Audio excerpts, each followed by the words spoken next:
días. Bueno, primero darles la bienvenida a todas y todos.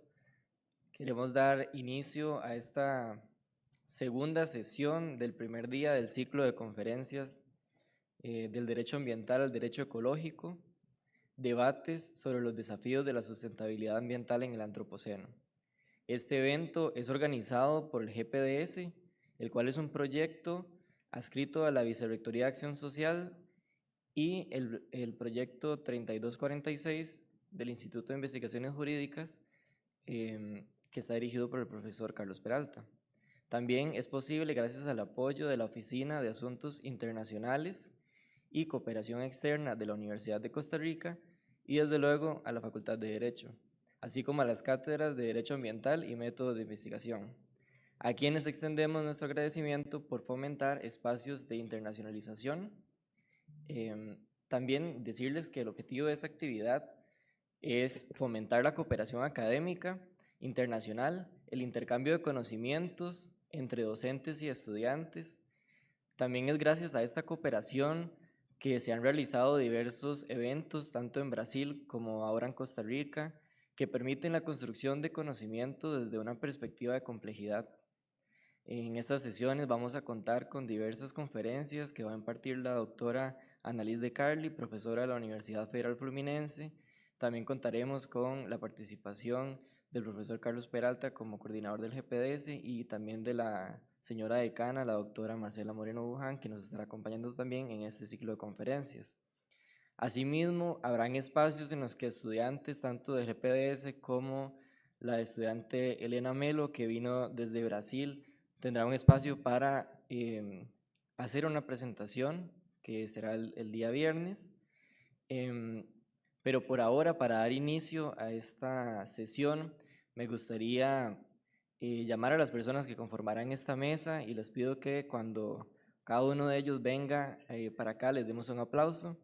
Me gustaría comenzar con nuestra invitada de honor, una profesora que para nosotros como estudiantes del GPDS es una referente muy importante porque ha aportado mucho a nuestro crecimiento académico y personal y también dirige un grupo de investigación que podríamos decir que es el hermano mayor del GPDS, que es el GEMADI, que por dicha este año nos acompaña una de sus estudiantes. La doctora Annalise de Carli es postdoctora por el programa de posgraduación en Ciencias Jurídicas de la Universidad Federal Brasileña. Es doctora y máster en Derecho Público y Evolución Social por la Universidad Estácio de Sá. Es profesora asociada de la Facultad de Derecho de la Universidad Federal Fluminense, investigadora y profesora del programa de Derecho Stricto Sensu de la Universidad Federal Fluminense en Niterói y es cofundadora del Grupo de Investigación, Estudios de Medio Ambiente y Derecho, GEMADI. Profesora de Carli, bienvenida.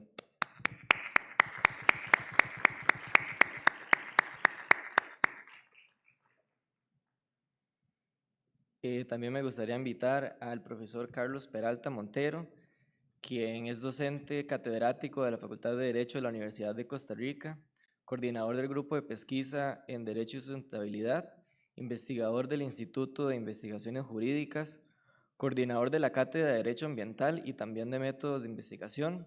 Él es postdoctor en Derecho por la Universidad Federal de Santa Catarina y postdoctor en Derecho por la Universidad Estadual de Río de Janeiro, así como doctor en Derecho Público por la Universidad Estadual de Río de Janeiro. Profesor Peralta.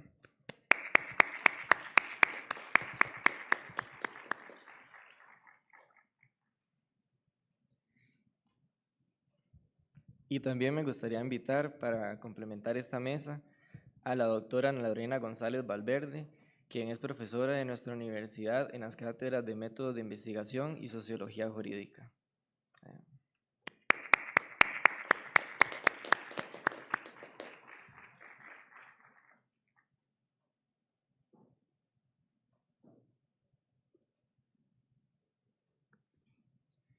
Y ahora me gustaría ceder la palabra al profesor Carlos Peralta para que dé una bienvenida a esta actividad.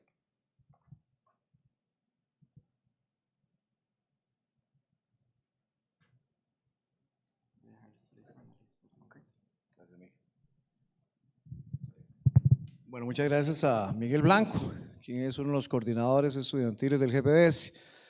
Muy buenos días a todos y a todas. Un gusto que estemos compartiendo el día de hoy en el tercer ciclo de conferencias relacionadas con derecho ambiental y derecho ecológico, cómo repensar esa relación que tenemos los seres humanos con la naturaleza y sobre todo cómo pensar nuevas formas, ¿verdad?, en que el derecho pueda tener un carácter más holístico, una aproximación a el diálogo inter y transdisciplinario que a veces en el derecho nos cuesta un poco, ¿verdad?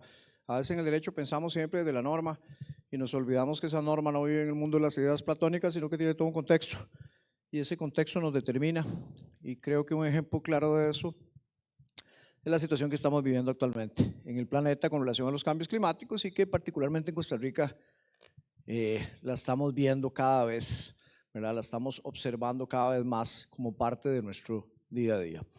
Darle mis saludos, mis cumplimientos a la profesora Ana Lorena, que siempre está compartiendo con nosotros en actividades tanto de sociología como métodos de investigación, en fin, siempre tan solícita. El profesor Gustavo González también, que es profesor de esta cátedra de métodos de investigación, que también como director de docencia siempre apoya todo este tipo de iniciativas. Agradecer especialmente a la decanatura por todo el apoyo a temas de sustentabilidad, de ODS, a la UAICI, que definitivamente es un brazo fuerte, importante para poder traer a investigadores de otras latitudes que compartan con nosotros y que permitan estrechar lazos de cooperación. Saludar también a los compañeros, que estoy muy alegre de verlos, de la Vicerrectoría de Docencia, a los profesores que aquí nos acompañan el día de hoy. Muchísimas gracias por estar con nosotros.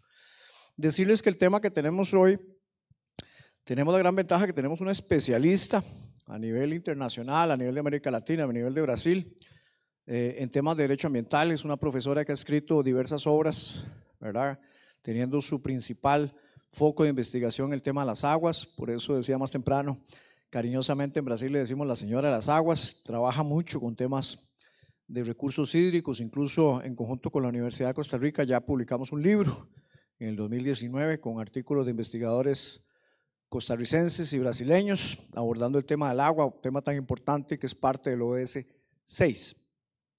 Y claro que también, además, más recientemente, felicitarla por la organización de un libro en el cual tuve también el privilegio de participar, que es un tema que es complicado, sobre todo a nivel de América Latina, por la situación de desigualdad social que vive en nuestras latitudes y también las dificultades a nivel de sistemas fiscales que se viven en América Latina. Ella recientemente publicó en Brasil, fue el 19 de septiembre, ¿verdad, Ana? 19 de septiembre.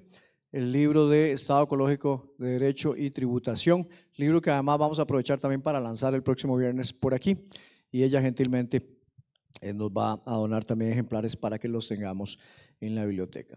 Dicho esto, le reitero a la profesora Annalise el orgullo de que una persona con la capacidad académica e intelectual que ella tiene esté aquí, pero sobre todo felicitarla por ese don de gente, por esa gentileza que la caracteriza, por esa sonrisa que siempre está presente 24 horas por día, 7 días a la semana, ¿verdad? Y yo creo que eso es importante porque ella hace un trabajo fundamental, ¿verdad?, en el derecho, como sobre todo como facilitadora, como persona que abre las puertas. Darle bienvenida también a la investigadora del YEMAYE, Elena Melo, que es una de las investigadoras senior del YEMAYE, las que tiene más tiempo de trabajar con Annalise. Felicitarla y también bienvenida. Espero que tengan una estadía pura vida, espero que los lazos de cooperación se fortalezcan, reencontrarnos nuevamente en Brasil el próximo año y sepa que la Universidad de Costa Rica es su casa. Y yo quisiera abrir también este espacio para que reflexionemos mucho sobre esto que está aquí escrito y que a veces lo dejamos de lado. Libre es, pues, la Universidad de Costa Rica, abierta a todas las tendencias, receptiva de todas las inquietudes filosóficas, científicas o sociales, respetuosa de todas las ideas, y no aceptará nunca más calificativo que ese, el de ser libre. Entonces ustedes tienen un privilegio de estar en esta institución. Nosotros somos privilegiados y como privilegiados tenemos el deber de que el conocimiento que tenemos que construir en nuestra unidad académica tenga que ser un conocimiento que ultrapase los muros de la universidad y que sea un conocimiento que fortalezca la sociedad. Nosotros como abogados tenemos que salirnos de la caja de la norma y ponernos en el contexto de los fenómenos sociales para poder entender cómo esa norma puede hacer una sociedad más equitativa, más igual. Y con orgullo tenemos siempre que respetar y defender este tipo de instituciones que sin duda hacen que Costa Rica pueda tener un papel importante y sea reconocida a nivel latinoamericano como un país que respeta la libertad de expresión, que respeta las opiniones y que promueve el debate. Entonces, sin más preámbulo, profesora Annalise, sea muy bienvenida y queda usted con la palabra.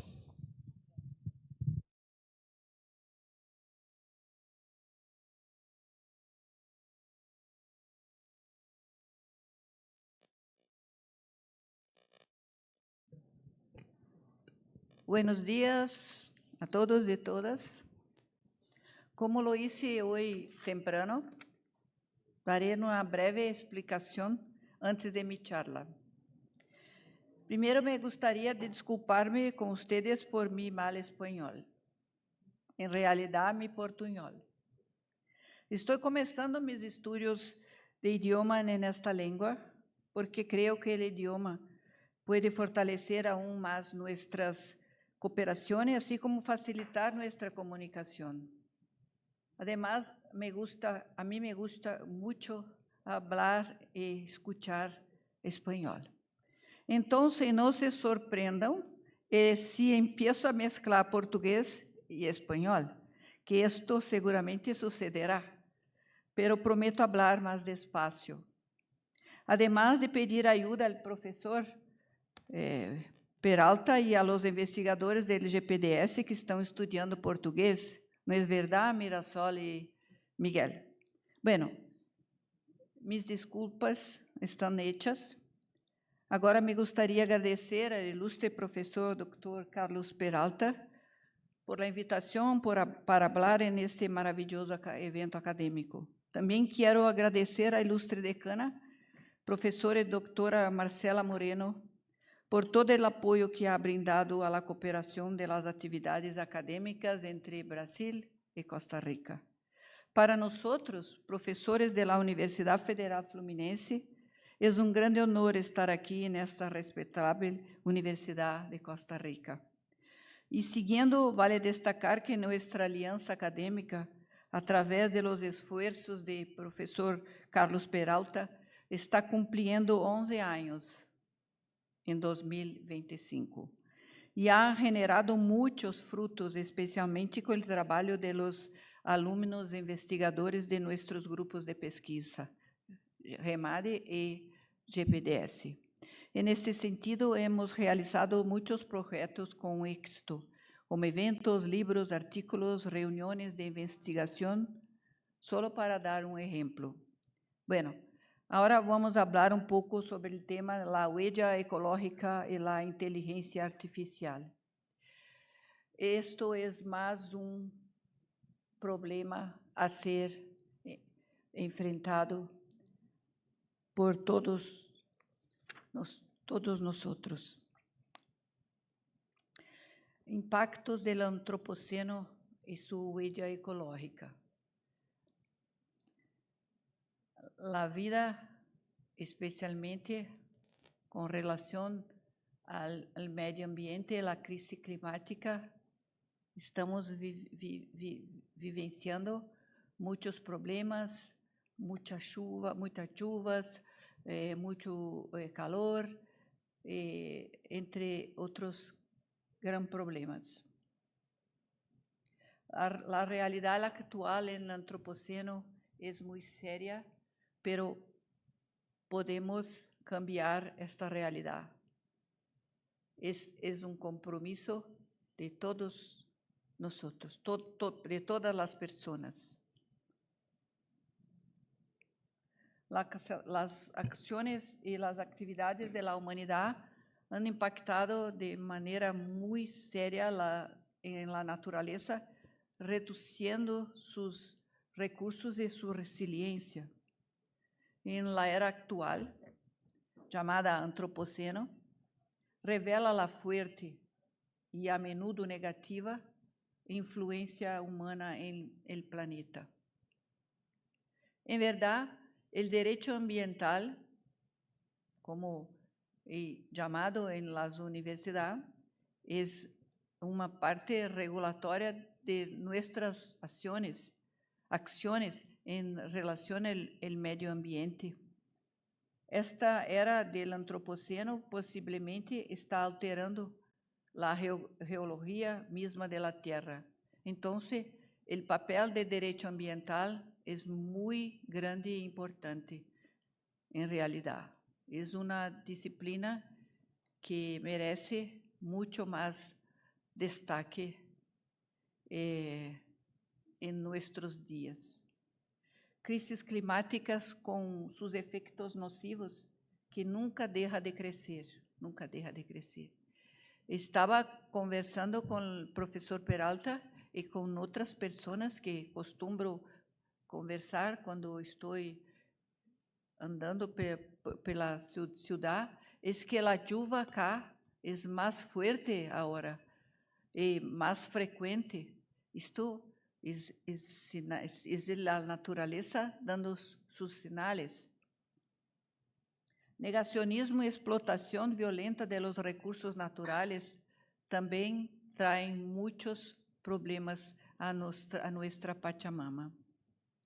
Então, e agora temos que enfrentar outro grande problema, que é a alta huella ecológica, em especial a huella hídrica de las IAs, de las tecnologias de inteligência artificial.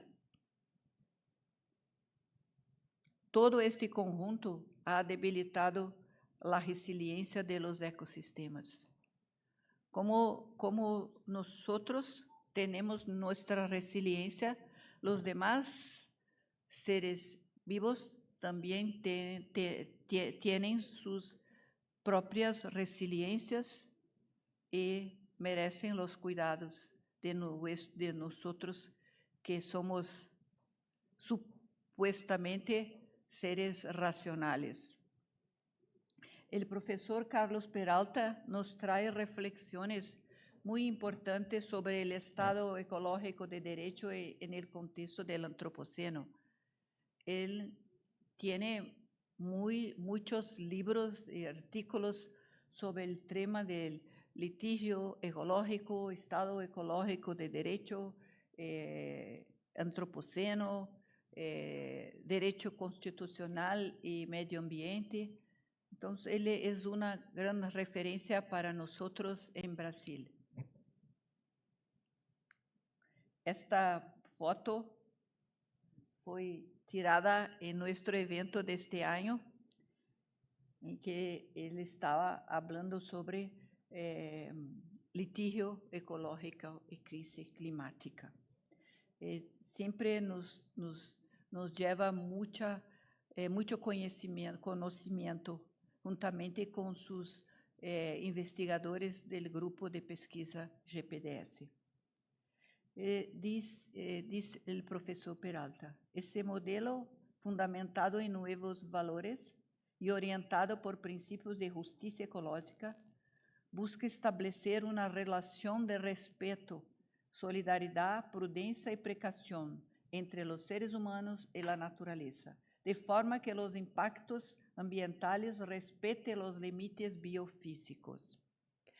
O problema é que o pensamento predominante é de que os recursos naturais estão à disposição da humanidade. Sí, os recursos naturais são importantes, não é dúvida.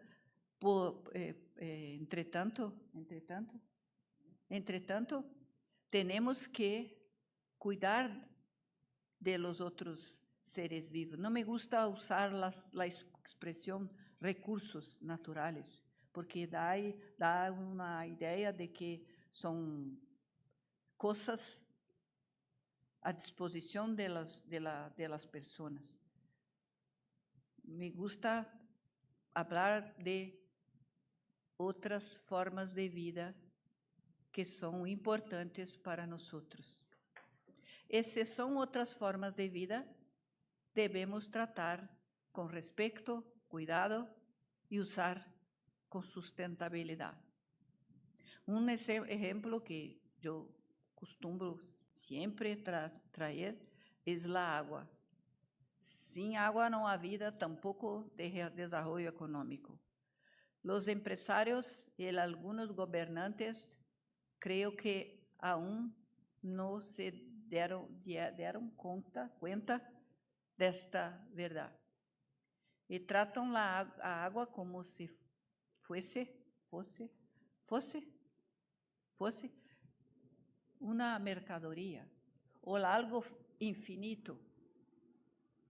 Pero a água não é algo infinito, é algo finito e que necessita de nossos cuidados.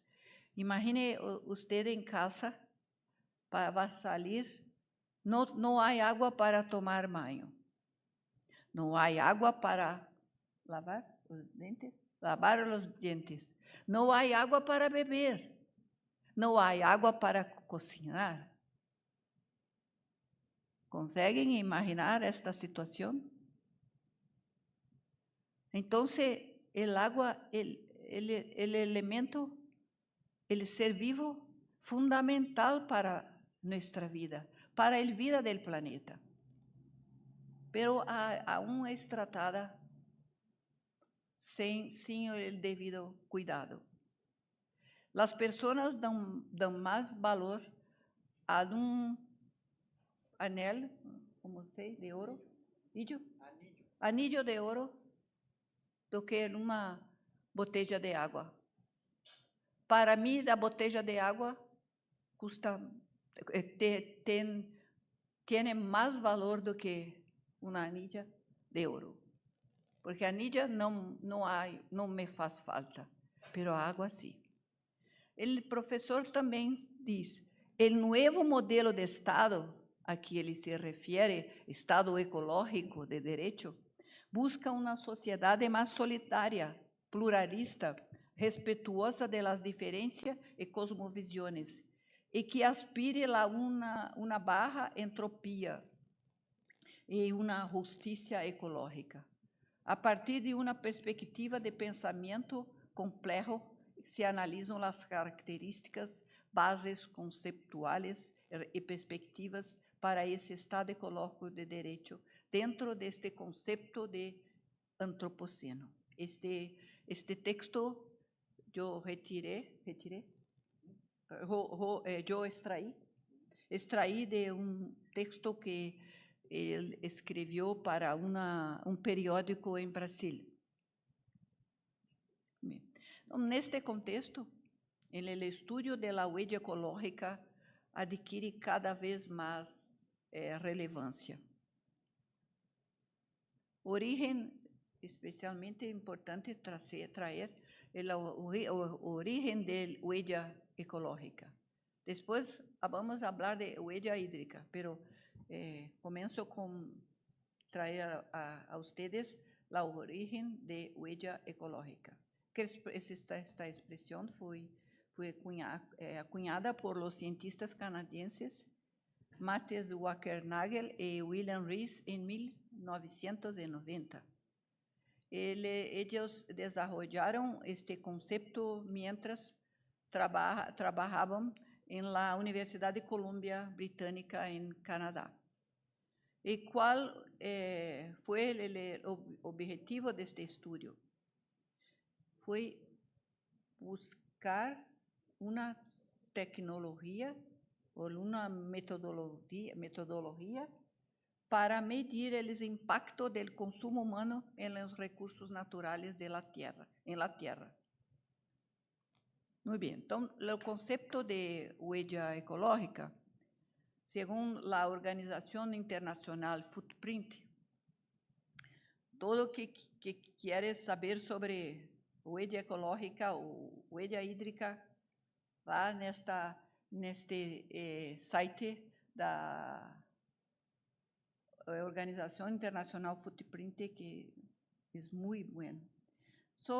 O conceito de huella hídrica é método que avalua os patrones de consumo de uma pessoa, não só de uma pessoa, mas de uma cidade, de um país, así como la capacidad ecológica de nuestro planeta Tierra, de nuestra Pachamama.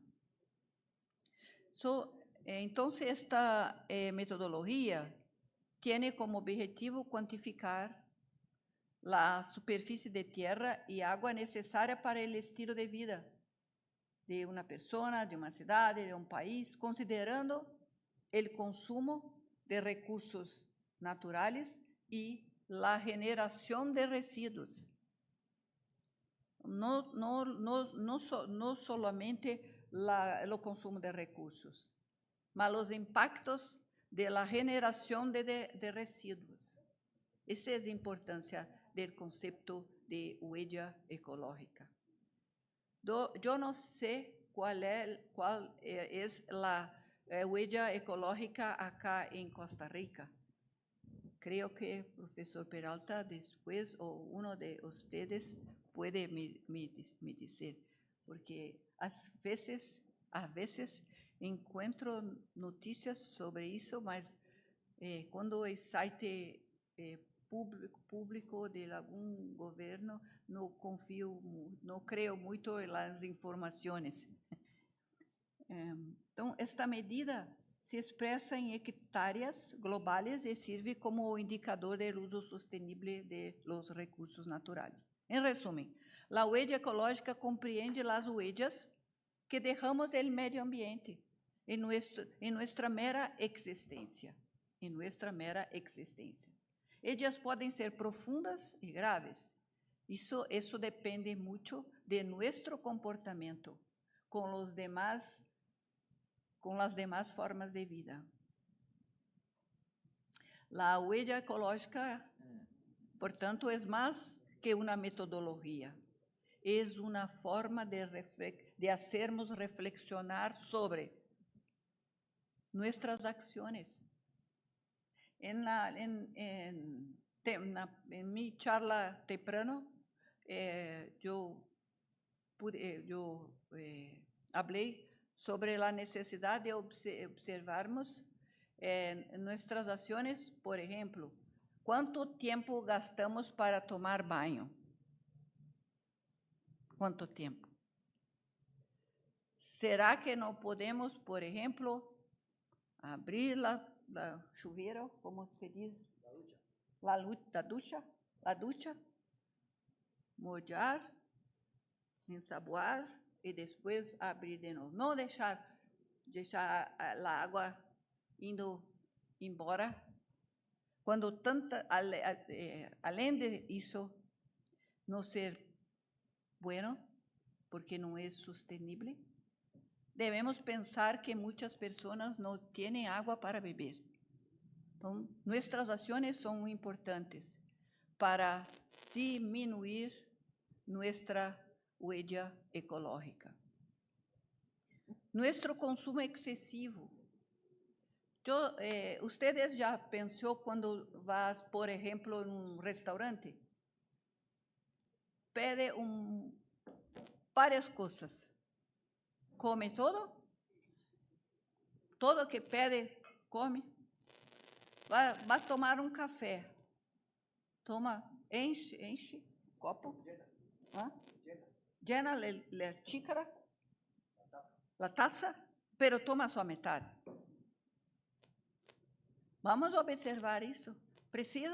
Necesito encher la taza. Sí, gracias.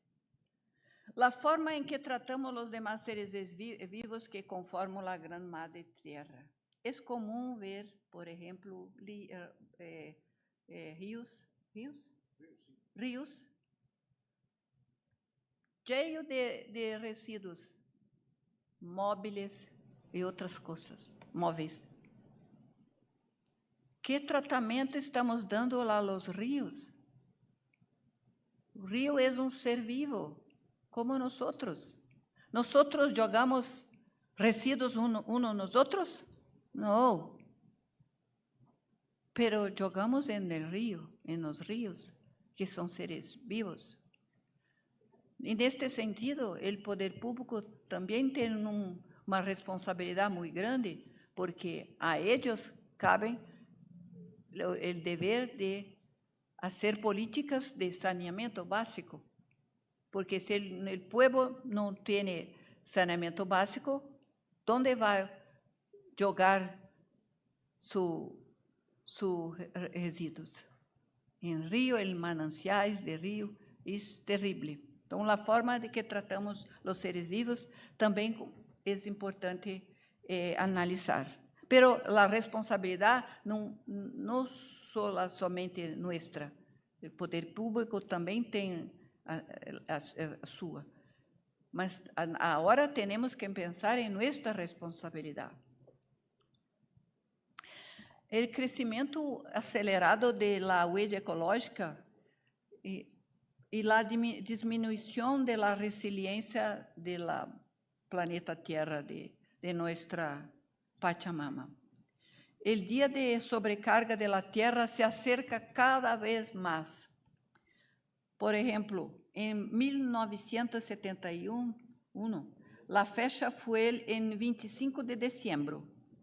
Em 2025, a Madre Tierra alcançou o nível de sobrecapacidade em 24 de julho. Isso é muito grave.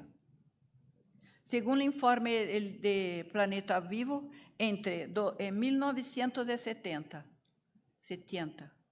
e 2024, a biodiversidade diminuiu 73% em nível mundial e sofreu uma redução de 94% em los países de América Latina e o Caribe.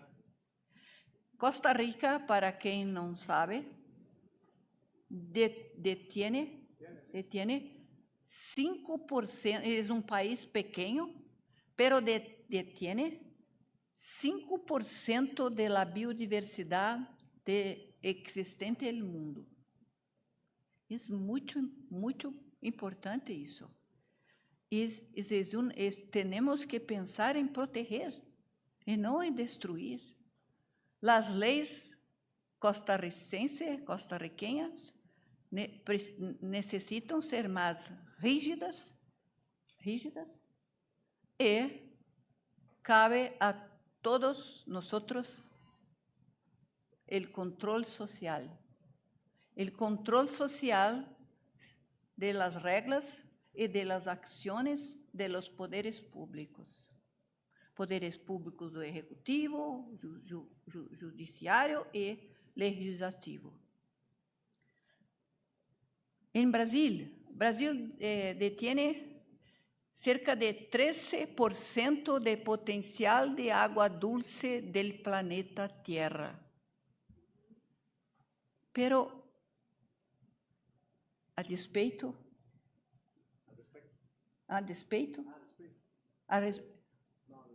Sem embargo, né? Entretanto, há muitos problemas com a sua qualidade. Muitas pessoas não cuidam, não protegem como deveriam proteger as águas. Bem, segundo a organização WWF Brasil, aproximadamente 1/3 de los alimentos produzidos em todo o mundo se desperdicia. É um problema muito grave isto, porque quando os alimentos são desperdiciados, também são desperdiciados água. Também está indo embora a água que está embutida em nossos alimentos, que chamamos de água virtual. Se ruderramos, palavra difícil, se ruderramos a la mitad del desperdicio mundial de alimentos, el día de sobrecarga de la Tierra se pospondería 13 días. Es poco, pero es alguna cosa. É comum, por exemplo, quando as pessoas vão num restaurante. Acá em Costa Rica não há restaurante self-service, ou como chamamos em Brasil, comida a quilo. E tu põe a comida no prato, e depois peça. Muitas pessoas põem muita comida no prato, come só metade e de resto desperdicia. Temos que prestar atenção também em nossa atitude em relação ao desperdício de alimento. Solo o transporte individual, outro exemplo importante, representa o 14% da huella de carbono da humanidade. Ayer eu e minha alumna de Brasil, Helena, caminhamos aqui dentro da universidade. É campus maravilhoso, muito lindo, e observamos que há carros elétricos. Ficamos muito contentas, porque isso mostra que há esperança. Podemos pensar que pode haver cambios positivos. Muito bem. Agora temos que pensar em outro problema sério, em como minimizar os impactos da huella ecológica da IA, da inteligência ecológica. Exemplos de huella ecológica para vocês compreenderem pouco melhor. A exploração de tierras raras e outros minerais. A inteligência ecológica é problema em relação a isso, tierras raras. Tierras raras são aquelas tierras que têm muito minerais, silício, cobre, lítio, e estes minerais são muito utilizados para a produção de discos, chips, baterias, que são necessárias para o desenvolvimento das atividades da inteligência artificial.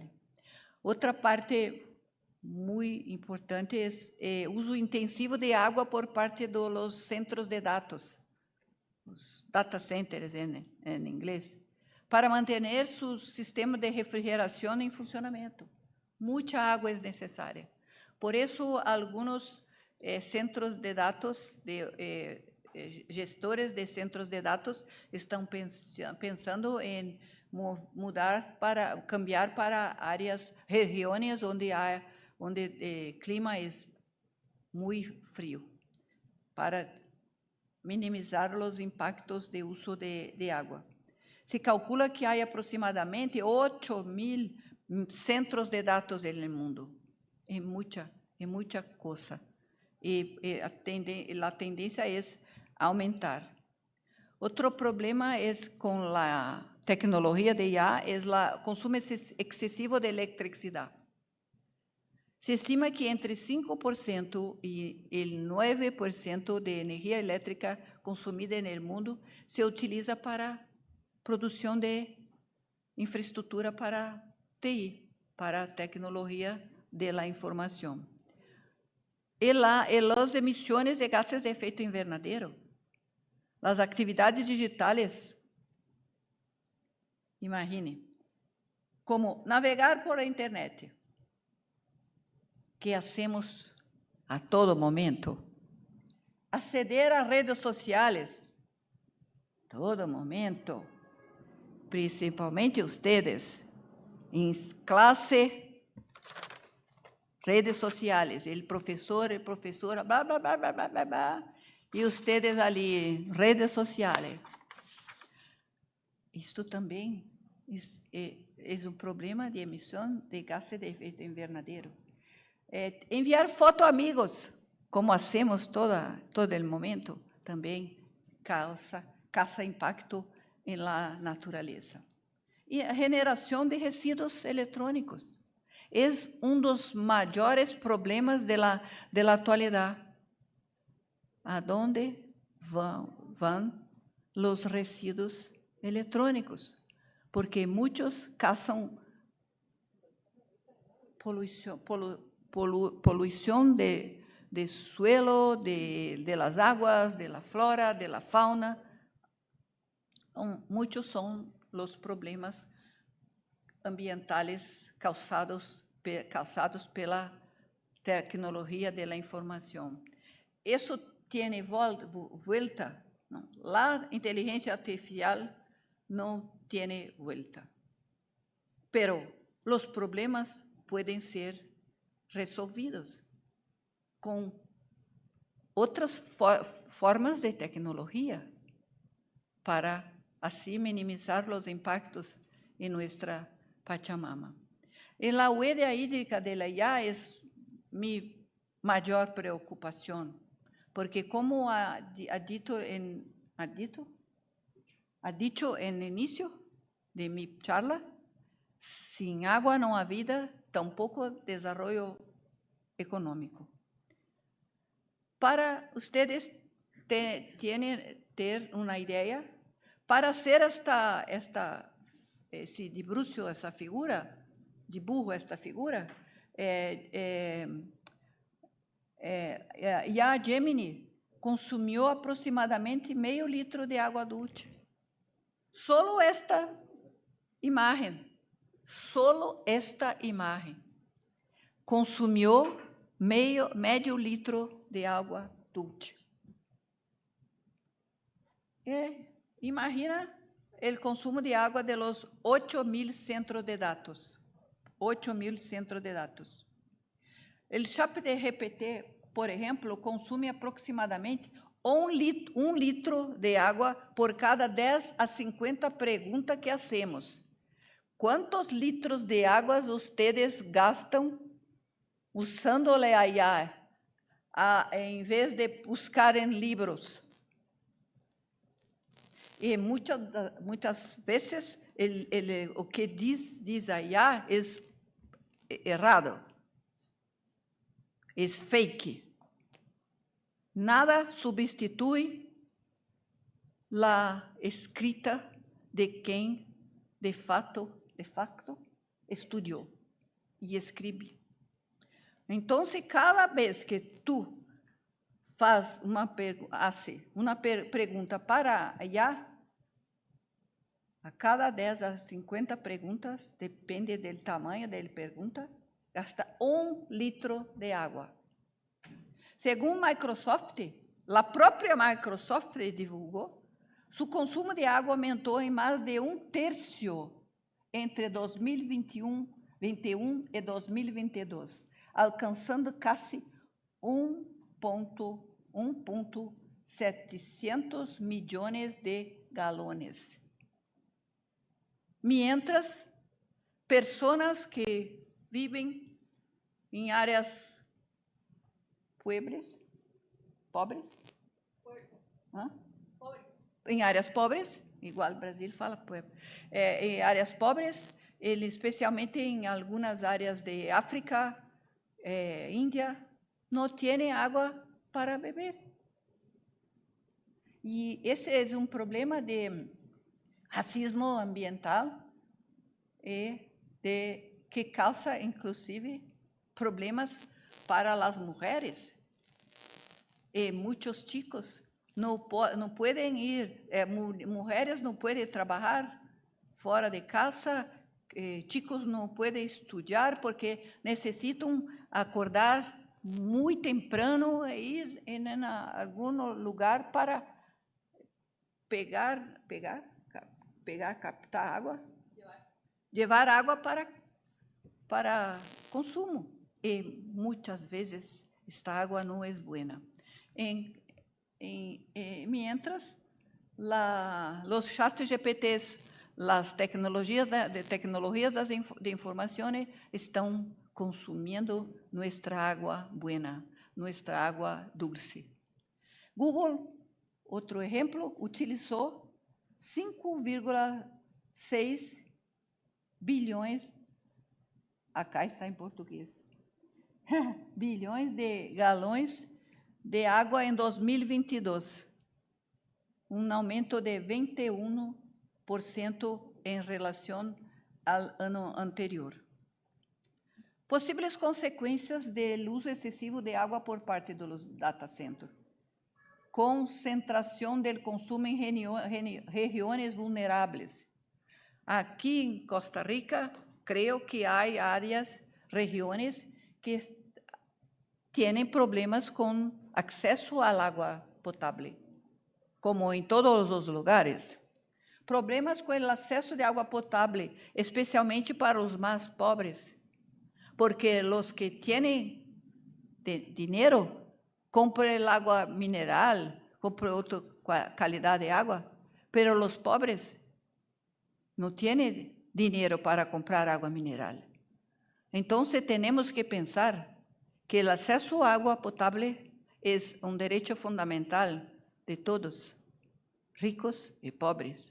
Pero quando há crise hídrica, os pobres são os que mais sentem. Temos que pensar nisto. Cuidar de nossa água é cuidar de nossas pessoas. É princípio de solidariedade. Algumas empresas tecnológicas estão implementando soluções para reduzir seu impacto hídrico.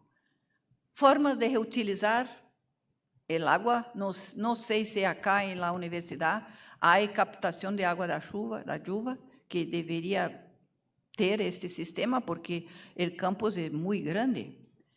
Optimizar a eficiência energética, não sei se acá existe energia solar, deveria. E transferir suas operações a regiões mais frias, como alguns data centers, centros de dados estão tentando fazer. Então, nota do PNUMA da ONU, programa da ONU, destaca 5 recomendações importantes. Os países podem estabelecer procedimentos estandarizados para medir o impacto ambiental do IA. Então, teria que haver uma legislação global. Atualmente não há muita informação confiável sobre o tema. Muitas informações estão nas IAs, pero eu não creio muito em que diz as IAs. Os governos podem desenvolver regulações juntos, como disse no primeiro item. Em Brasil, por exemplo, tramita no Congresso Nacional o projeto de lei que estabelece a política nacional de eficiência energética e sustentabilidade socioambiental para centros de dados. Bueno,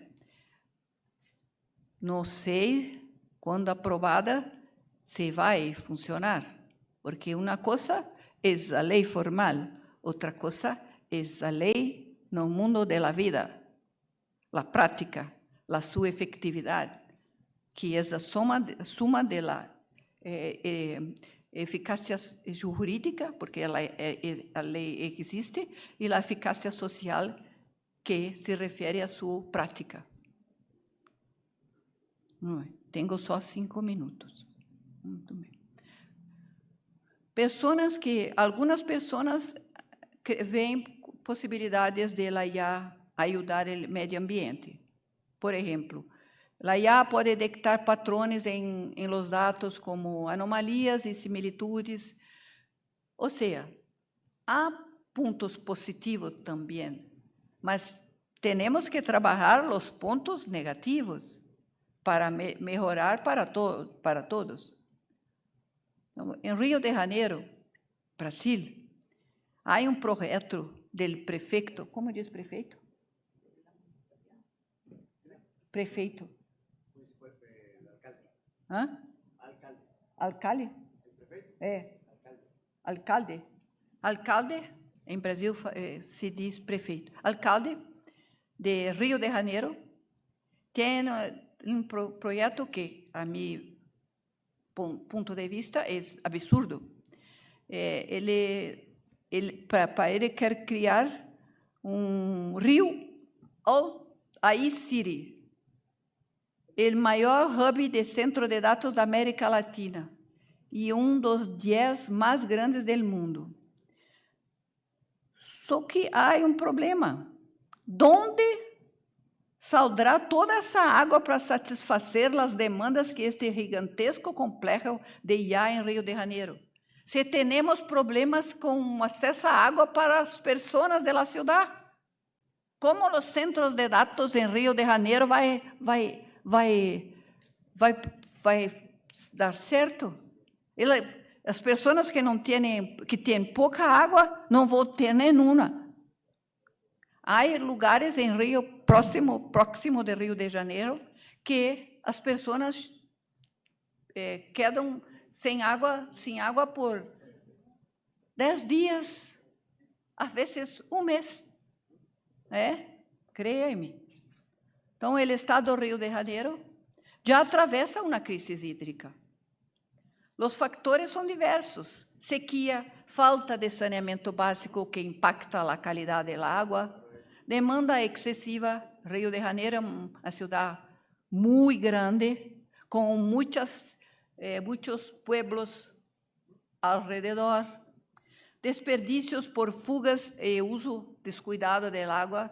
A infraestrutura ainda é do tempo de Dom Pedro II, sim, 1900 e pouquito, 1800 e finales, muito antigo. E o governador do estado do Rio de Janeiro chegou a criar gabinete de crise hídrica para tentar solucionar o problema. A principal fonte de água do Rio de Janeiro é o Rio Guandu. Pero este rio Gandu é abastecido por outro rio, que é o rio Paraíba do Sul, rio nacional. Começa no estado de São Paulo, passa pelo estado do Rio de Janeiro e depois vai para o estado de Minas Gerais. E este rio Guandu, que está no estado de Rio de Janeiro, em las cidades de Rio de Janeiro, que estado Rio de Janeiro, cidade Rio de Janeiro, de mesmo nome, abastece grande parte do estado e está com apenas solo 67,23% de sua capacidade. Como pode o Rio de Janeiro ter centro de dados de IA? É impossível, pero o prefeito, como diz? O alcalde quer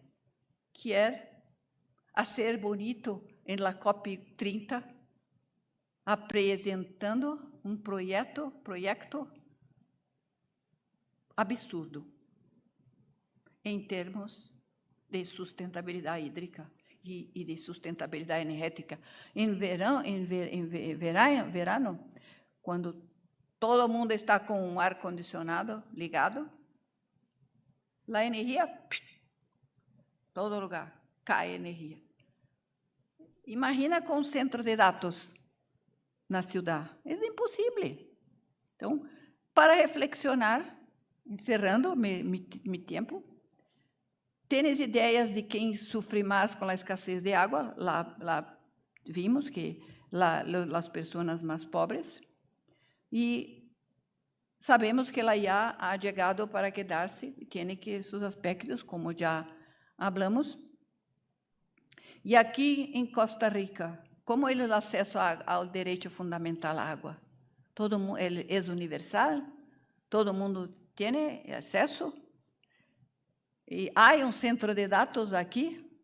Espero que não. Se não, que te pareceria instalar Dejo aqui estas questões para que puedan reflexionar.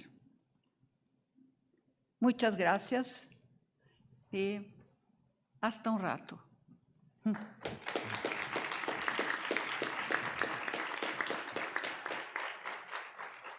Gracias.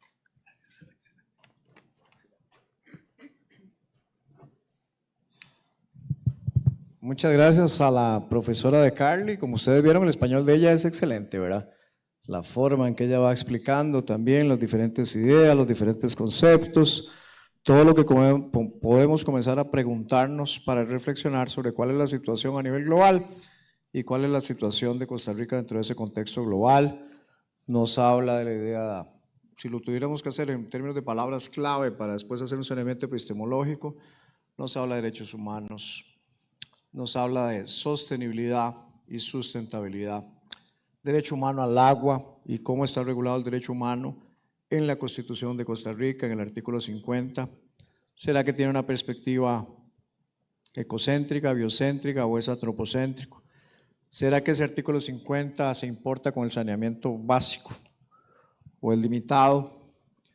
Y vean que la fórmula ambiental es sencilla, si pudiéramos traer al famoso físico Stephen Hopkins, básicamente los problemas ambientales son problemas de energía, materia y espacio. Y ahora, ¿qué es lo que ocurre con la inteligencia artificial? La inteligencia artificial es un nuevo entorno creado por el ser humano que requiere mucha materia y que requiere mucha energía, ¿verdad? En un mundo que ya está en un estado de extrapolación, en un estado donde también entre esas ideas clave que tendríamos que hacer preguntas, formular interrogantes, elementos provocativos, necesita pensar cómo ese mayor consumo de energía tiene consecuencias hídricas. Entonces vean que el tema de la inteligencia artificial tiene también como una cuestión de cómo la cultura va cambiando, cómo la sociedad va cambiando y cómo aspectos de nomofobia, ¿verdad?, que ya hemos comentado en algún momento en algunos espacios de debate, se convierte en algo que me hace que sea imposible yo levantarme sin el anexo y acostarme sin decirle buenas noches, ¿verdad?, al teléfono celular. Hay una dependencia excesiva y no hay una reflexión, ¿verdad?, sobre todo lo que eso trae en términos de consecuencias ambientales. Y ahí tendríamos mucho espacio para conversar, porque entonces temas de esa naturaleza exigen reformas jurídicas importantes, pero sobre todo, que es lo más complicado, exigen toda una nueva idea de ciudadanía ambiental.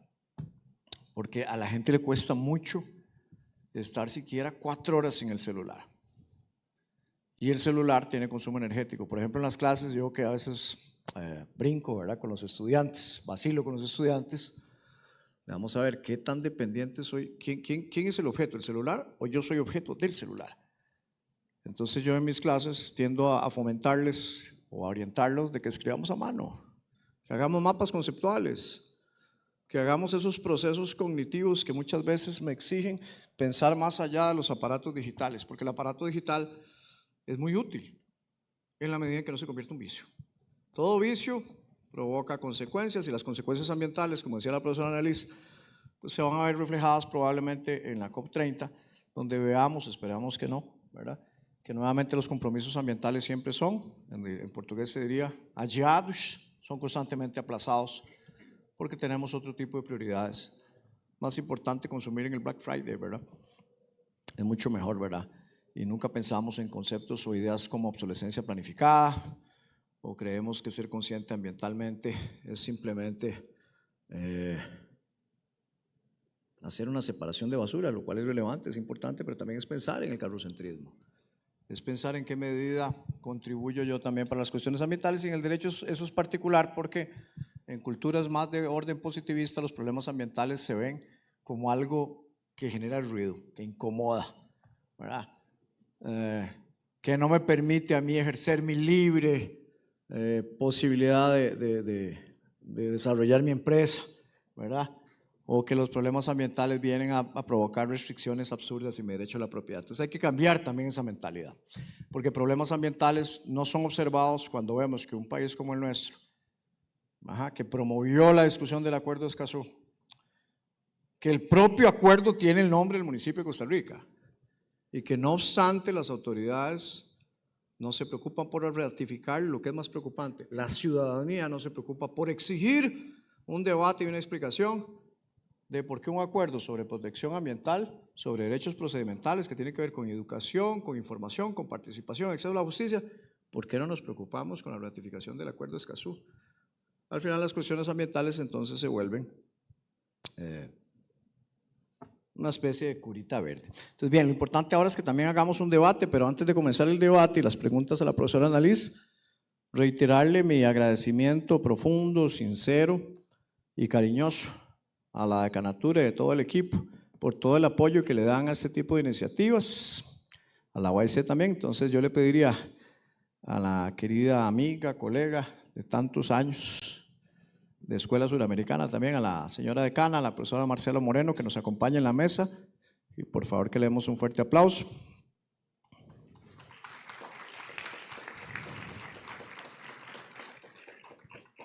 Además, con esa idea sistémica y de pensamiento complejo que tiene que involucrar las cuestiones académicas, el trabajo que se hace en esta universidad es un trabajo de equipo, y el equipo que conformó la profesora Marcela Moreno es un equipo comprometido, es un equipo que hace las cosas pensando siempre en el bienestar de la facultad. Entonces yo también le pediría a los colegas y amigos, Gonzalo, el profesor Gustavo, que también nos acompañan en la mesa, bienvenidos, un gusto tenerlos aquí con nosotros. Entonces por favor acompáñenos en la mesa y les damos un fuerte aplauso. El profesor González es el director de Asuntos Estudiantiles y el profesor Gustavo es nuestro actual director del área de docencia. Y evidentemente también mi agradecimiento a todos los estudiantes. Muchos de los que están aquí están en primer año. Entonces es sumamente importante que ya tengan esta aproximación con temas incluso de otras latitudes que nos pueden traer insumos importantes para lo que lo discutamos. ¿Por qué? Porque conversaba incluso ahora en el receso con la profesora colega por aquí que ahora está en la UED.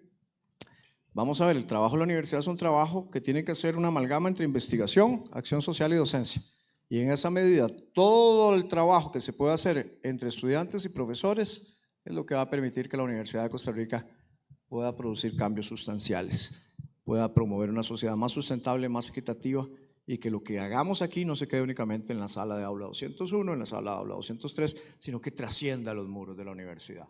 La labor de ustedes va más allá de un examen parcial, de 2 exámenes parciales, sino es la formación académica y profesional que ustedes pueden tener para su desarrollo, pero sobre todo para contribuir para una sociedad cada vez mejor. Entonces abrimos, primero yo le cedo la palabra a la profesora Marcela Moreno por si quiere extendernos algunas palabras, y luego abrimos un espacio de preguntas de 15, 20 minutos para que cada uno haga sus preguntas a la profesora Annalise. Nuevamente muchas gracias, bienvenida, ya usted es una tica, es la segunda vez que está por aquí.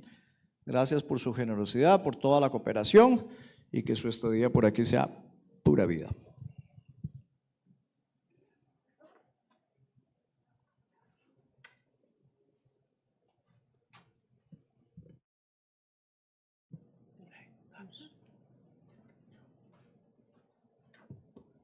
Tengan muy buenos días. Quiero extender un entusiasta y cordial saludo a nuestra invitada internacional, profesora, investigadora, colega también de distintas causas ambientales, la profesora doctora Annalise de Carli, con quien, como decía el profesor Peralta también, hemos tenido la oportunidad de compartir ideas de proyectos de acción social. También hemos compartido y hemos escrito distintas obras colectivas juntos, ¿verdad? Junto con el profesor Peralta, con la profesora también de Carli y con también otros queridos y queridas académicos y académicas brasileños también, y como decía el profesor Peralta, de la Academia Suramericana, de también queridos y queridas profesoras argentinas con quien siempre estamos en contacto y haciendo esfuerzos por realizar estas actividades académicas. También quiero extender un caluroso saludo al doctor Luis Arturo Martínez Vázquez, asesor académico de la Vicerrectoría de Docencia,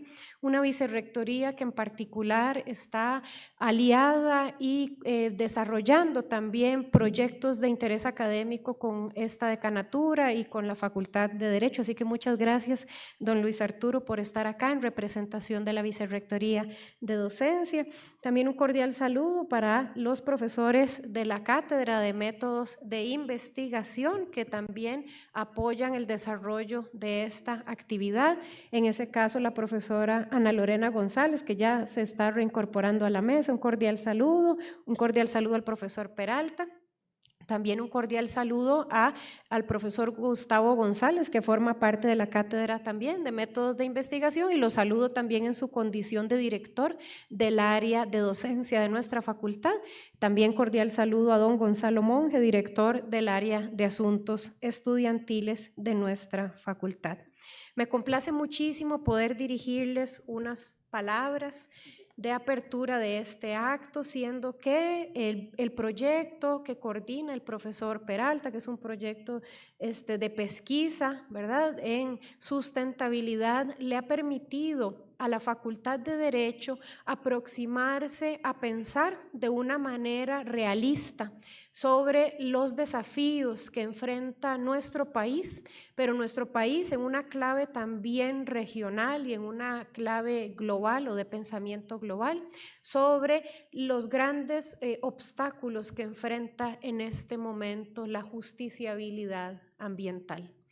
Vivimos una crisis climática que cada día que pasa se recrudece y ya no solo afecta a los distintos países y poblaciones que ya de por sí siempre están abatidos por situaciones climáticas, sino que cada día que pasa genera nuevos desafíos para toda la ciudadanía global, en especial, y como lo hablaba ahora la profesora de Carly, y nos lo demostró la pandemia que todos lamentablemente hemos tenido que padecer, pero que hemos salido victoriosos porque estamos vivos y acá presentes, pero que sí nos refleja los grandes problemas, por ejemplo, del saneamiento básico del recurso hídrico.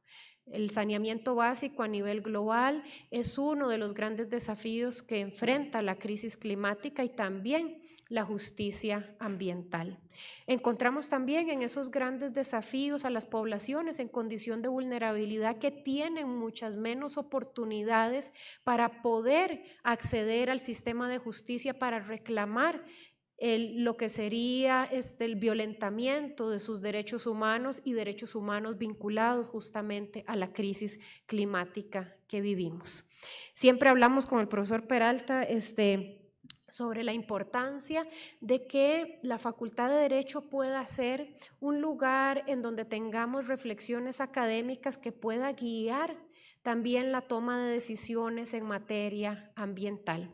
Por ello, desde que inició este decanato, el GPDS, proyecto coordinado por el profesor Peralta, ha sido un proyecto hermano y aliado de la política de la decanatura, conocida como Decanato Verde, que en su primera etapa se ha preocupado por el desequilibrio de la huella de concreto y la huella verde que hay en el sistema de construcción de la sede Rodrigo Facio, en donde nos ubicamos. En razón de ello, hizo un llamado en la primera gestión del decanato, en sus primeros 4 años, para iniciar un proceso de equilibrio entre esa huella verde y la huella de concreto del complejo de edificios. Y si ustedes lo notan, la primera etapa ya concluida satisfactoriamente con el apoyo del PNUD es justamente la pared verde que ustedes ven a la entrada de la universidad, ¿verdad? Que es esa pared verde que ustedes pueden ubicar, un jardín que también es vertical. Es la primera pared verde con sistema de recurso de riego, primero sostenible, y además que es la primera pared verde de la universidad. Y justamente como un estandarte para demostrar que podemos tener edificios eficientes, ya no solo eficientes en términos constructivos y de edificación, sino también eficientes en términos de sostenibilidad, como hablamos con el profesor Peralta, sino sostenibilidad en el corto plazo que nos lleve a una sustentabilidad en el largo plazo. Bien, les comento esto en razón de que, bueno, son proyectos que tiene la facultad en este momento, donde el profesor Carlos Peralta lidera las acciones que tienen que ver con el desarrollo del quehacer, de la acción social, de la docencia y de la investigación en materia ambiental y con una perspectiva de pensamiento complejo. Y insisto también con ese gran desafío que enfrentamos no solo las unidades académicas, no solo las universidades, sino también que enfrentan todos los países en este momento, de generar políticas verdes orientadas a la consecución de los ODS, aunque lamentablemente tengamos autoridades gubernamentales en este momento que insisten en que no es importante el cumplimiento de los ODS, aunque es un consenso mundial la importancia de cumplir con la Agenda 2030 y estos objetivos, compromiso que mantiene esta unidad académica y que es necesario para que el mundo pueda seguir existiendo para las futuras generaciones.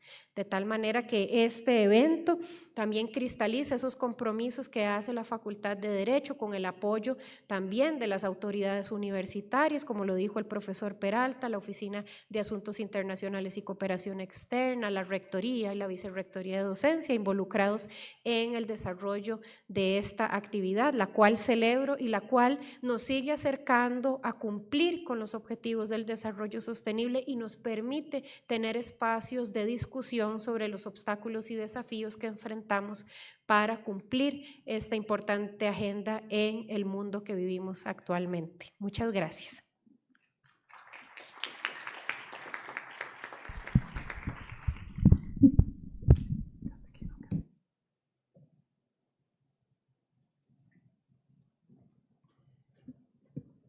Gracias a la profesora Marcela Moreno, la señora decana. Ahora vamos a abrir un espacio para preguntas. Antes de iniciar el espacio para preguntas, yo quisiera dejar también por aquí algo que es importante. Creo que la profesora Lorena, el profesor Gustavo y yo coincidimos en que esta generación que está ahora en primer año es una generación muy comprometida, muy interesada por los diferentes temas que se abordan en la facultad, y yo también quisiera externarles la felicitación de parte del grupo de pesquisa e incentivarlos a que participen de manera activa apoyando las diferentes iniciativas que se hacen en la facultad y las diferentes iniciativas estudiantiles también que pueden contribuir para que la universidad continúe creciendo. Abrimos para un espacio de preguntas. Miguel les va a pasar al micrófono para que ustedes de manera sucinta y concreta le hagan interrogantes a la profesora de Carly. ¿Está bien? Tal vez podemos contestarlas incluso en bloque. Tal vez hacemos 2 preguntas y ella responde. ¿Me parece, profesor? Sí. Gracias. Buenos días para todas y para todos.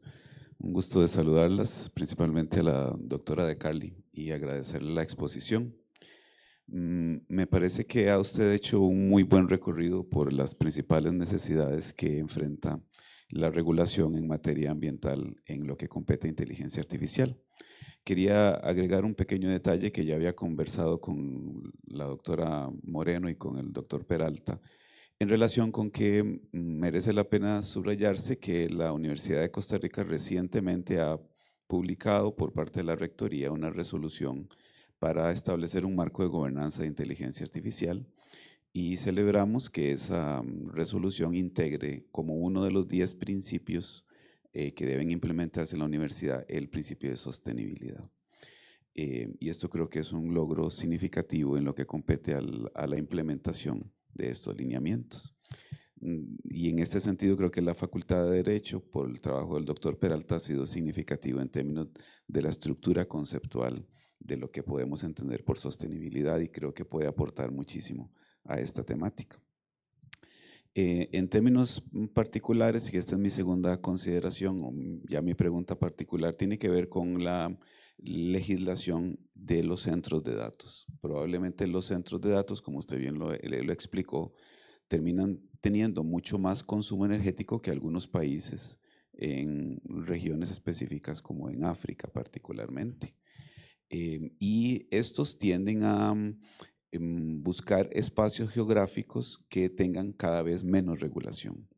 De ahí que, si bien usted presenta que países como Brasil están implementando regulación en términos de centros de datos, me gustaría saber si han valorado la posibilidad de que estos centros de datos terminen migrando a otras regiones del planeta con lo cual esto no reduciría los problemas energéticos, sino que los trasladaría más bien a otras regiones.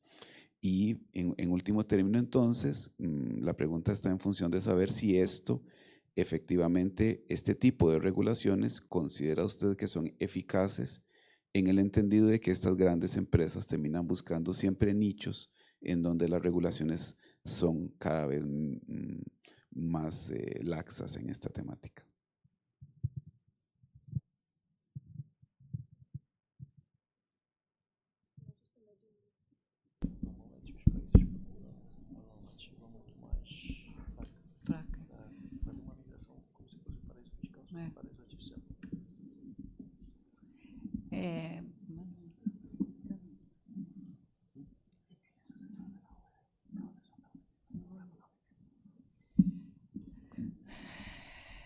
Muy bien. Su preocupación es nuestra preocupación también, porque en Brasil, como ha dicho, tenemos un proyecto de regulación de las IAs, de los centros de datos, pero no sé si esta legislación va a ser efectiva, como su preocupación. Yo creo y espero, no sentido de creer, que el Brasil va a tratar este asunto con más seriedad. Pero este proyecto del gobernante de la ciudad de Río de Janeiro me dejó muy preocupada, porque este proyecto, inclusive, él va a presentar na COP30. Para mí es un absurdo y una vergüenza para Brasil, porque nosotros tenemos muchos problemas con energía y con agua.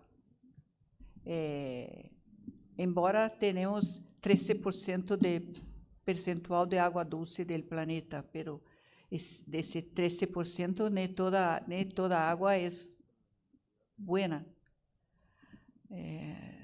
Es una respuesta muy difícil, porque lo dinero muchas veces tiene más poder que la razón ambiental y la preocupación con el medio ambiente. En Brasil nos tenemos la floresta amazónica, selva amazónica, que es una parte del pulmón del mundo. Y así mismo vemos a cada día problemas serios con queimadas, con deforestación. Y Brasil es un país muy grande, con muchos intereses diferentes. El medio ambiente acaba quedándose de lado cuando os interesses econômicos estão arriba. Não sei se conseguir. Mi espanhol é débil, necessito mais. Poderia falar em português, pero é desafio para mim acá. É uma prova. É uma prueba que estou enfrentando para mim mesmo, desafio. Mas aproveito a oportunidade para agradecer estar aqui nesta importante universidade. Sei que os desafios são muito grandes, pero creo que o pueblo costarricense es fuerte y decidido. Muchas gracias. Bueno, buenos días. Mi nombre es José Hernández. Primero agradecerle a la doctora De Carli por la exposición y demás personas académicas que hacen posible estos espacios. Más allá de que todas las personas aquí presentes, o eso espero, estemos de acuerdo de que el agua no es una simple mercancía como expuso la doctora, con el que unos pocos pueden hacer negocio y por ende lucrar, mi pregunta quiere ir más allá del expositivo. ¿Qué podemos hacer nosotros como estudiantes y ustedes como académicos? Porque, por ejemplo, se nos dice que las soluciones individuales no funcionan para un problema estructural, no para que las dejemos de hacer, sino para precisamente buscar ese cambio de paradigma, ya que, por ejemplo, en países como México, según la UNAM, la Universidad Nacional Autónoma de este país, Coca-Cola consume un total de 133.000 millones de litros de agua para sus procesos de producción, dejando así a miles, si no es que millones de personas sin este recurso, como lo está atravesando el estado de Durango en este momento, que está en una de sus mayores crisis hídricas. Otro ejemplo, continuando su línea de los data centers que usted hablaba, the University of Illinois expuso que los centros de datos a gran escala de Google consumieron un promedio de aproximadamente 2 millones de litros al día en el último año. Retomando la pregunta, ¿cómo podemos aspirar a un cambio de paradigma en el antropoceno cuando apenas algunas empresas están en busca de reducir su huella hídrica? Pero claro está que tampoco van a sacrificar sus utilidades, atropellando así el derecho al agua de millones de personas. ¿Cree usted que las regulaciones gubernamentales deberían ser más rígidas? De ser así, ¿cómo podemos actuar? Gracias. Uau! Ele é do teu grupo, né? Como é o seu nome? José. José. José. Segundo período?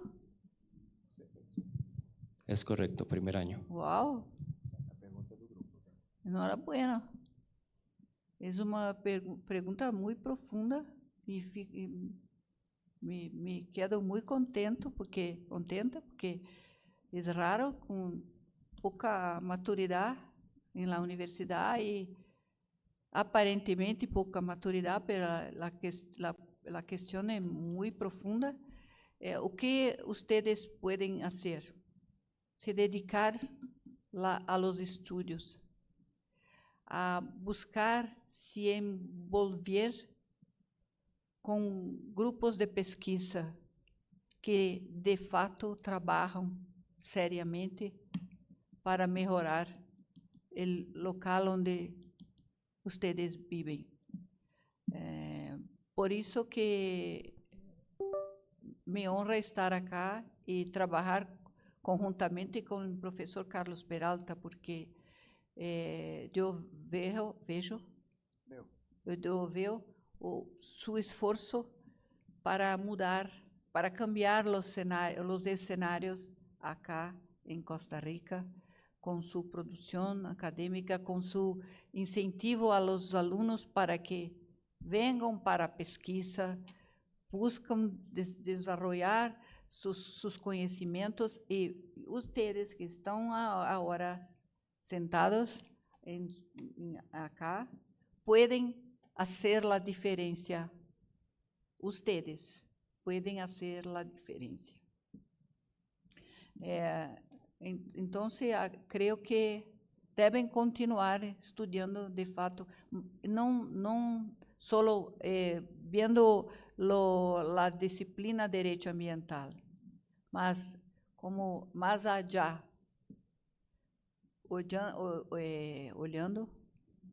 vendo as questões globais, os problemas globais ambientais e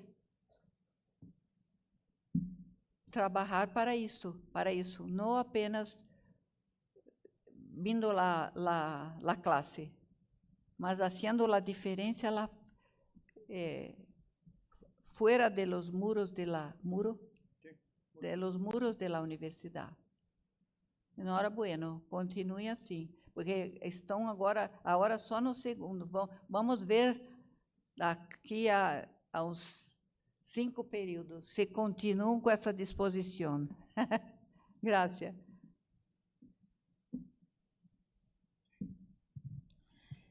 Buenos días, profesora Annalise Carli. Primeramente agradecerle por su intervención tan grandiosa, de verdad, muy satisfactoria escucharla. A mí me gustaría responder a su pregunta final de qué tan equitativa es el acceso al agua aquí en el país. Me gustaría traer a la mesa un ejemplo similar al que dio la profesora anteriormente, un ejemplo del Corozo de Guatusa, que es un territorio indígena que cuenta mayoritariamente con escuelas unidocentes. En el 2018-2019 se dio una noticia muy triste, y es que una de estas escuelas no tuvo agua. Perdón, solo un segundito, un poquito más despacio. Está todo excelente, pero un poquito más despacio. Disculpe. Una de estas escuelas no tuvo agua por unas 2 semanas. No agua filtrada, no agua regular, sino agua para consumo y para seguir con esta dignidad que requieren los estudiantes, ¿verdad?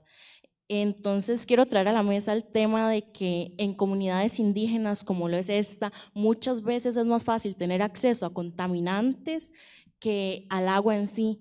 Entonces, ¿cómo podemos garantizar que las comunidades más vulnerables y marginadas estén realmente presentes en las mesas de discusión sobre normativa climática y no sigan enfrentando más fácil acceso a contaminantes que a recursos básicos como el agua limpia? Esto lo digo frente a la COP que se llevará a cabo en Brasil, ¿verdad? Porque me he dado cuenta que en la mayoría de espacios de toma de decisión es muy común ver a personas que quizás tienen muchos privilegios y no a personas que realmente sufren estas consecuencias del cambio climático. Entonces, ¿cómo vamos a formular normativa o cómo vamos a tomar decisiones si las personas que viven de cara a estos sucesos no están ahí opinando y dando su perspectiva?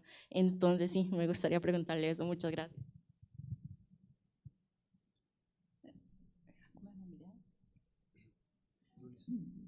Julis,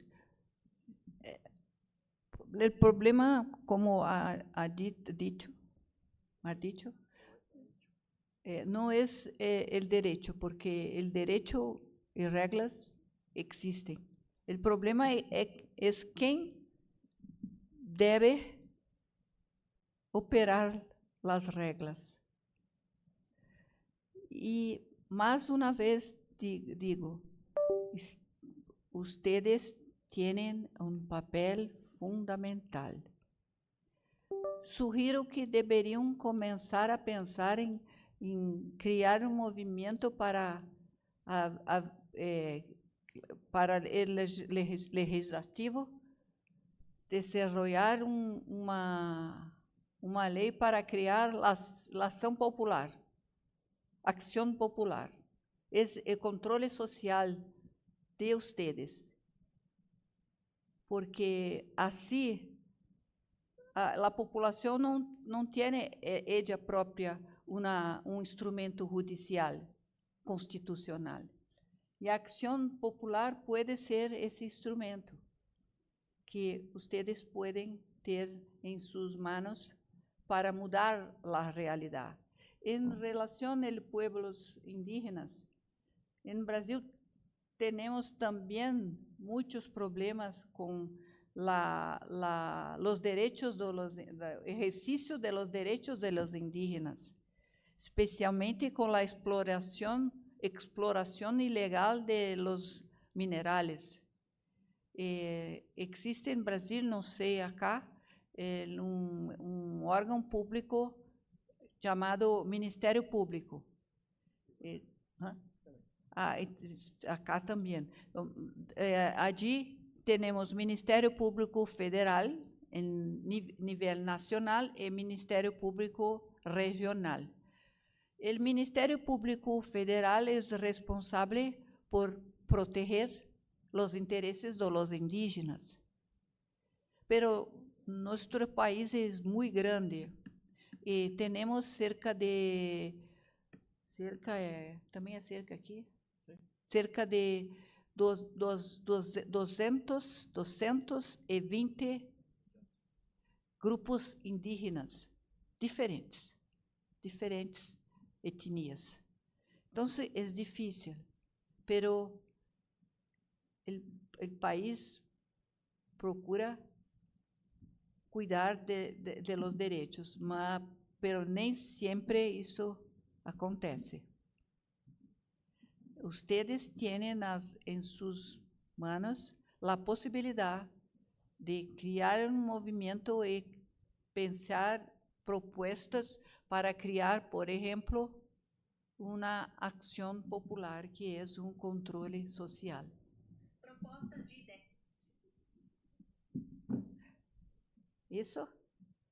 Muchas gracias. Hola, buenos días, mi nombre es Juan Pablo Fernández y quería plantear una duda que, sí es relacionada con el tema, pero es más en un plano práctico de la vida pues, cotidiana, más allá de tanto pues, un cambio más social y profundo como están presentando los demás compañeros. La duda es cómo, siendo el agua un bien indispensable para la vida de todas las personas y que se reconoce como un derecho fundamental, ¿cómo es que se pueda justificar que el acceso a este recurso fundamental esté mediado por un precio? Esto en el caso de Costa Rica, en el AIA, que si bien es necesario este precio para que se pueda garantizar su gestión, distribución y sostenibilidad, esto inevitablemente genera barreras económicas que condenan a ciertos sectores de la población a tener que gastar menos agua. Esto condicionando como la gente con más dinero tiene más derechos para poder gastar más agua y por tanto contaminar más. Esto me lleva a cómo este precio condena a ciertas personas a ser ciudadanos de segunda clase, privadas de un consumo digno y suficiente. Por lo tanto, tengo la interrogante de cómo este derecho no entra en contradicción con el principio de universalidad e igualdad que sustenta el discurso de los derechos humanos, al transformar un bien vital en una mercancía que excluye a los más vulnerables. Esto, en consecuencia, trae la siguiente pregunta, que es, ¿hasta qué punto es posible diseñar un sistema de cobro que equilibre la necesidad del financiamiento para un correcto uso y mantenimiento del recurso hídrico con el acceso a los derechos completos de todas las personas sin diferenciar por qué tanta capacidad económica o adquisitiva tengan? Esto es muy importante ya que al perpetuar esas diferencias solo estamos haciendo que esta diferencia sea más grande. Como muy bien usted presentó en su gran exposición el ejemplo de Microsoft, que aumentó en 1/3 su consumo hídrico. Eso se puede tomar como Microsoft, como es una gran empresa con un gran poder económico, sí puede tomarse este permiso de consumir billones de litros de agua, cuando una persona de escasos recursos simplemente no lo puede hacer, no porque no quiera, que sería incluso pues, más ideal, sino porque no tiene la capacidad de pagar la factura a final de mes. Esto pues perpetuando y naturalizando más que nada esta ciudadanía estratificada en la sociedad. Gracias. Y muy buena su posicionamento e sua questão. Importante também ressaltar que os data centers, ou centros de dados, eles empregam pouca pessoas para trabalhar e extraem de los recursos naturales tudo que podem e causam muitos prejuízos ambientales.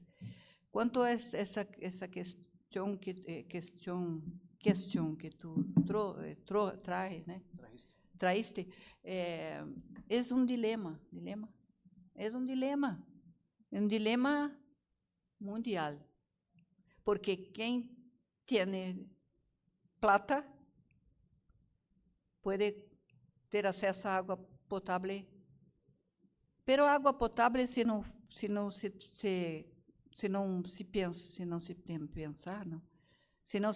cuidar, nem mesmo quem tem plata vai ter acesso à água. Isto depende também do tipo de governo que se tem. Se tu tienes um governo que pensa pouco em los derechos sociales, o problema com o acesso à água, as pessoas com pouco dinheiro esse problema vai aumentar. Então, temos que pensar em um governo que pensa socialmente, porque nem todas as pessoas estão em mesmo patamar de igualdade. Temos que fazer uma diferença entre igualdade formal e igualdade material. Vocês estão na faculdade, normalmente estudam a igualdade formal, todos são iguais perante a lei. Isto é igualdade formal. Pero solo aplicar a igualdade formal pode haver muita injustiça social. Temos que cotejar, juntar. Não é perguntar, que cotejar é juntar, cotejar é a igualdade formal com a igualdade material. Temos que olhar, mirar juntos a igualdade formal com a igualdade material. E o que significa a igualdade material? É tratar de forma diferente as situações que necessitam de certos, como dizer em espanhol, tratar de forma igual os iguais, pero de forma desigual os desiguales. Ou seja, discriminação positiva. Isso é igualdade material, não apenas igualdade formal. Todos são iguais perante a lei, porque só aplicar a igualdade formal estamos aumentando o grau, o nível de desigualdade, de injustiça social. Então, nesse caso, é necessário um governo que mira também para o princípio da igualdade material, não só para a igualdade formal.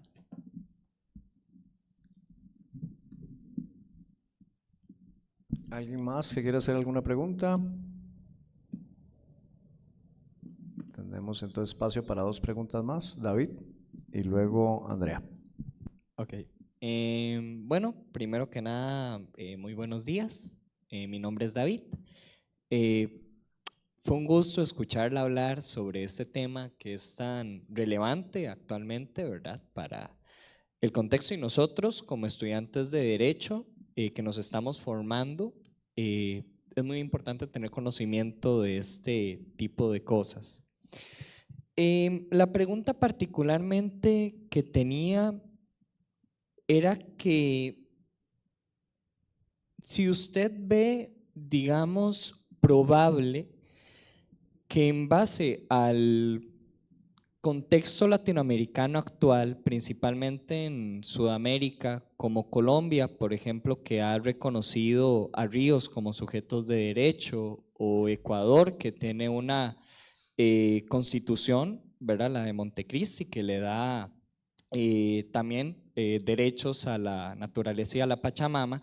Si ve que este tipo de acciones puedan generar un cambio de paradigma en Latinoamérica en los años venideros, si podemos usar como base ese tipo de acciones que han tomado esos países para proteger, ¿verdad? Y crear una verdadera justicia ecológica y un estado ecológico de derecho.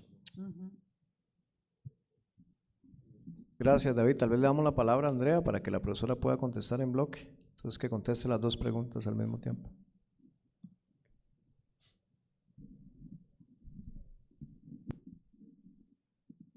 Ok, ahora sí. Buenas. Yo lo que quería hacer es una consulta un poquito, bueno, referente a todo esto que ha hablado de los data centers y el consumo de la parte de agua. Eso es un problema bastante complejo que tiene muchas aristas. Por un lado, esa es la inteligencia artificial que todos la ocupamos y que hay una presión social importante de que empecemos a utilizarla, que es sumamente necesaria, etcétera, etcétera.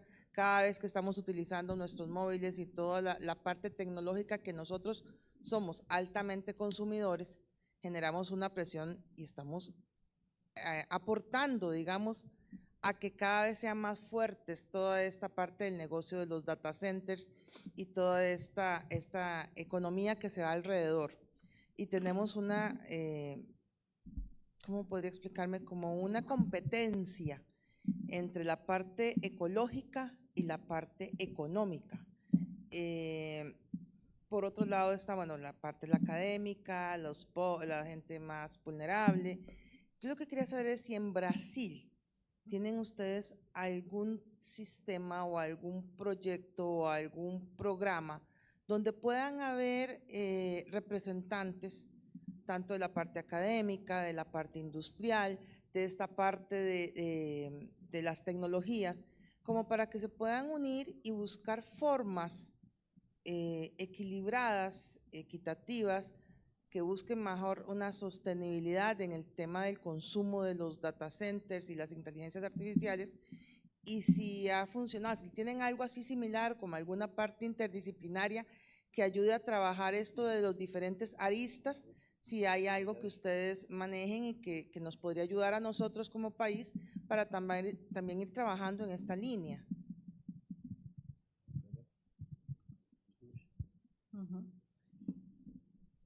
Bueno, la primera pregunta.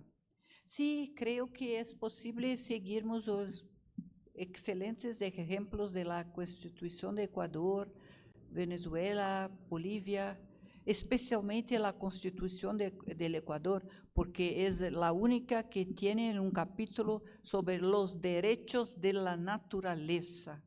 Es lindo. Creo que los países podrían sí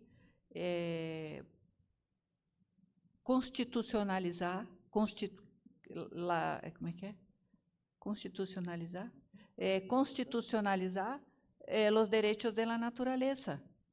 Pero aún vivemos una visión muy cerrada en relación a eso. Porque los intereses económicos, muchas veces, predominan sobre los intereses de la naturaleza. Eso es una ignorancia sin tamaño, porque sin recurso natural no hay desarrollo económico. Pero las personas están cegas. Lo capital está arriba de todo. En Brasil nosotros tenemos una riqueza de biodiversidad y tenemos, como acá, muchos problemas para proteger esa riqueza de biodiversidad. Quanto à questão de se há em Brasil projeto, sim, como já disse, mais temprano, sim, temos projeto de legislação para regulamentar as atividades de los data centers en Brasil.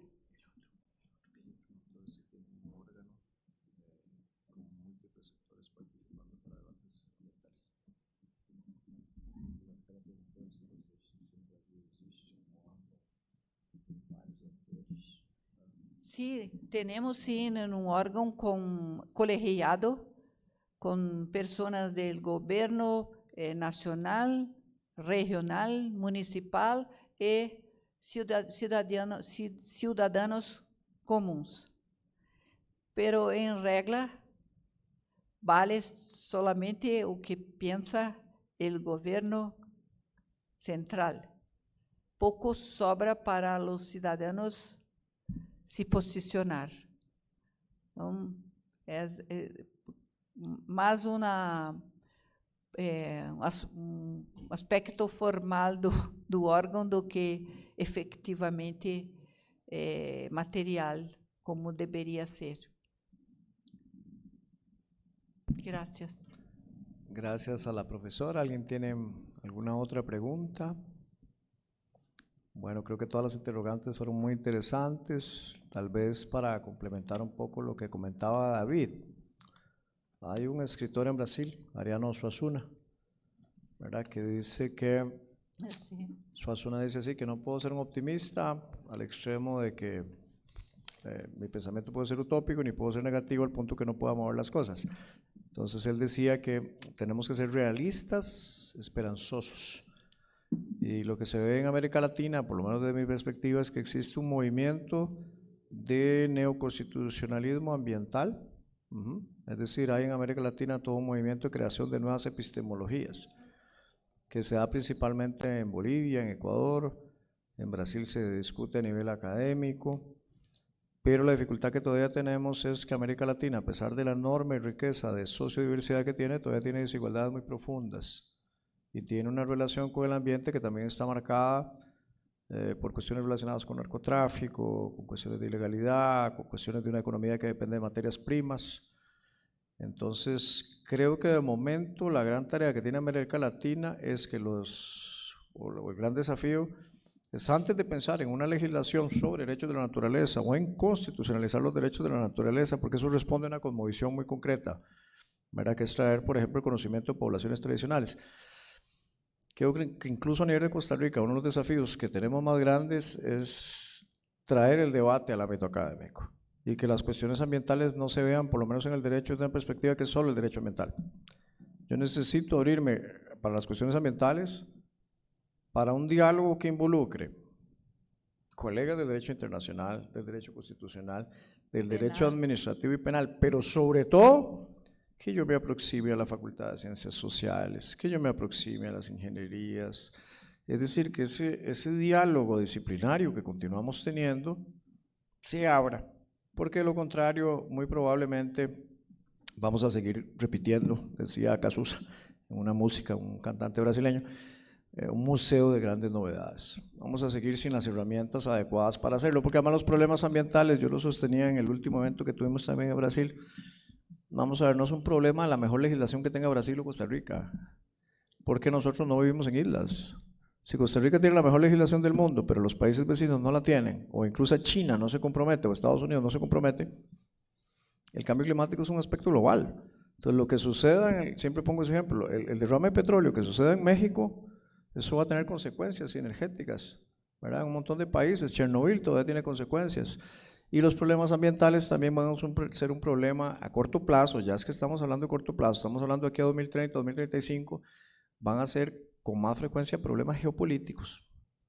Entonces los futuros conflictos bélicos ya no van a ser conflictos de justicia socioambiental distributiva a lo interno de cada país, si yo tengo agua o no tengo agua, sino es la lucha de aquellos países que tienen más poder económico por dominar los recursos hídricos. Vean que el fenómeno de migraciones climáticas era algo que no discutíamos hace 20 años y ya se discute el tema de migración climática o refugiado. Entonces, la situación, siendo realista, es bastante complicada porque no hay un compromiso todavía global. Y yo lo que insisto es, la pandemia habría sido una buena lección. Esa pandemia tuvo spoilers porque hubo gripe aviaria primero, hubo gripe, ¿cómo se dice aquí? Porcina. En fin, hubo una serie de spoilers que nos indicaban que en algún momento íbamos a tener una pandemia. Hay una serie de spoilers que nos van a decir que de aquí a 5 o 10 años no vamos a tener solo que pagar por el agua embotellada, muy probablemente vamos a tener que pagar por oxígeno y muy probablemente vamos a tener que tener cuidado a la hora que nos exponemos al sol, más de lo que ya tenemos que tener cuidado, es decir, habrá ciertas horas en que no nos podemos exponer. ¿Por qué? Porque como alertaba Rostrom, ya no son, de los 9 ya superamos 7. 7. ¿Y quiénes discuten eso? Eso hay que llevarlo fuera de la academia. Entonces, infelizmente, la humanidad continúa repitiendo errores de que solo actúa cuando ya se le exige actuar. La pandemia fue un estado de excepción. Un estado de excepción que si continuamos en ese rumbo se puede hacer algo permanente. Vamos a ver qué es un estado de excepción. En el momento que te ves obligado a restringir derechos fundamentales. por ciertas condiciones que así te lo exigen. Entonces, en algún momento Costa Rica, Brasil, etcétera, no solo va a tener que preocuparse por protección ambiental, sino va a tener que tener regulaciones más fuertes sobre temáticas de estado de excepción.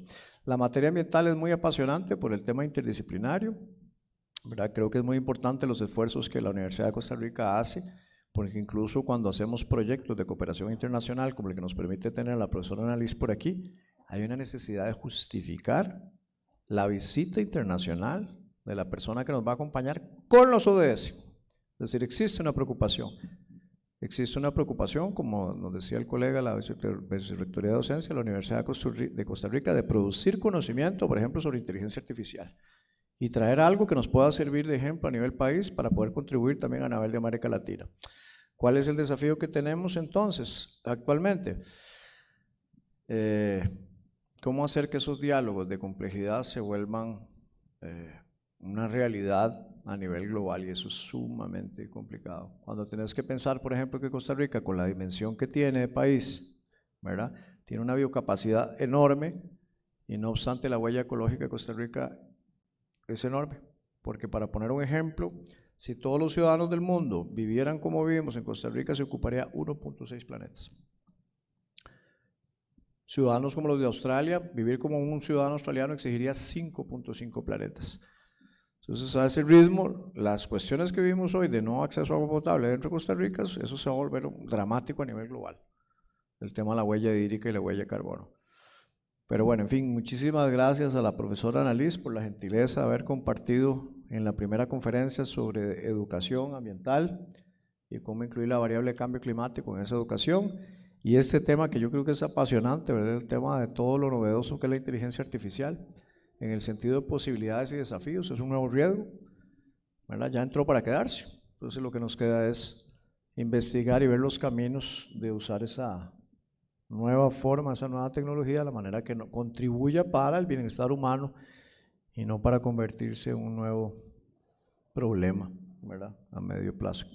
Les agradezco a todos los que se quedaron hasta el final y por favor démosle un fuerte aplauso. El viernes nos vemos nuevamente, el viernes tenemos la segunda parte, a las 7:30 de la mañana tenemos una conferencia y luego nuevamente a las 9:10. Jueves.